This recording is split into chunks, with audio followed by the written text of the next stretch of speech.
सामान को जोहार गे तो तेहन और मिटन नवा ब्लॉग रे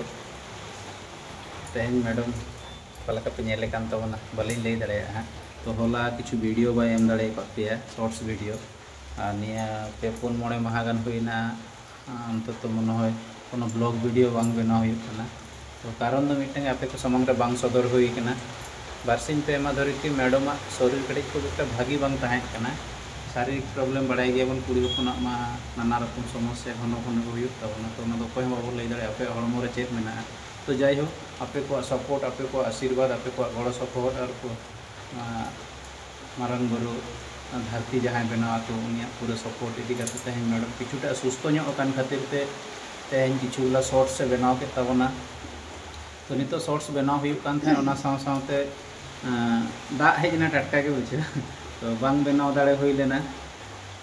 मैडम मोचा खन गबन आंजमा मैडम शारीरिक इदी कते चेक लका बुझे खातिर ते माने होला तो एमन परिस्थिति तिंगुइना पूराटा के समय मैडम बाय एम दाड़े जाते कि चंदा बसांग आलिंग के कराव हुयन तलिया बाबू माने उनी स्कूल भेजा ओड़ा ना प्रत्येकटी कुड़ी होपना जहाँ मैनेजमेंट कामी प्रत्येकटी कामी आलिंग कराव हुयन तिया बाध्यता मन को चेम चिकया जखन अब ओड़ा जहाँ को लुक्खी को लिया को उनी जखन बाय दाड़े अब कोड़ा हपन मिदन कामी लेखन असुविधा मा बांग कना से ऐसे मैडम जगह रे अब कोड़ा हपन गेबन ताहेना जुदी ताहले निहति अब कोड़ा हपन कामी हुई को तबना तो जाइ हो आपे को गड़ सपोर्ट आपे को सपोर्ट आपे को आशीर्वाद एवं ऊपर गला आशीर्वाद मतलब किछुटा सुस्थ होना तो मैडम शारीरिक प्रॉब्लम चल लगा बुझे नहीं तीन सुस्थ बुझे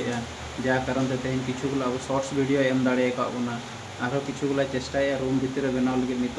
बाहर दा हेजना टटका के देखा पे टटका के तेहन में खूब एक रिमिल को बांग तहें तबु रह दा हेजना तो मैडम लई तबन बिन अबिन यूट्यूब फैमिली चेक को बिन लैया को अबिना शारीरिक इदी कते चेक लका नित सुस्थ मेना बिना अच्छा होला तो खूब गेबिन असुस्थ लेना बा अच्छा जम ᱧᱩ ठीक बांग तहें कना तेन लगी मुझे या ना हदर बारे गान ना हित करना दा के ना दे आरंभ हो कर झात सरे बना हित कर दा तेन संगी से चला बांग सरी करना सेले ऊपर वाला ठन ले प्रार्थना आले जतो होड़ अबिन जहां के यूट्यूब फैमिली मेना को सब्सक्राइबर व्यूअर ओना साउं साउंते बाद बाकी ना धरती रे जहां के मानवी मेना को प्रत्येक टी मानवी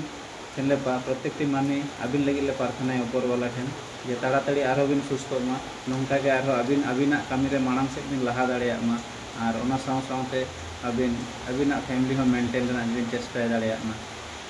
ओना साउं साउंते अबिन जे नुआ ओका हाँ शॉर्ट्स वीडियो ब्लॉग वीडियो बिन बनाया उसरा सही प्रत्येक वीडियो आरो अबिन अबिन व्यूअर नाना रकम जगह रे सेटर करते नाना रकम सीनरी साउंते अबिन अबिन व्यूअर्स अबिन सब्सक्राइबर को बिन सेटर होते दाड़िया को मा अबिना प्रत्येक शॉर्ट्स वीडियो प्रत्येक ब्लॉग वीडियो को नेल नाम दाड़िया प्रत्येक दिन है से बना क्या से जा कमेंटमेंट बिन एम का को जे per day blog video per day shorts video अबिन बिन आगु सेटर को तो ना कमेंटमेंट को अबिन आलो बिन पैचला अबिन अबिना कामी रे लगातार प्रयास तहें तो थैंक यू आले पाहटा को थैंक यू मैडम अबिन बिन छुटो कना तो नितो मा दागे हां अब नेल तेहन दो किछु छाप चेतान रे बनाव हुई कान तहें मैडम आगे जस्ती संगीन बांचा मैडम शारीरिक भागी बाय बुझे तो जाइ हो तो कथा रे मेना से सुख सावते दुख मा मेना गया उनका के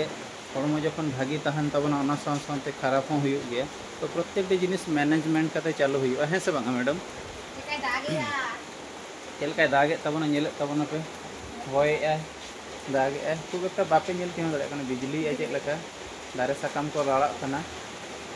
तो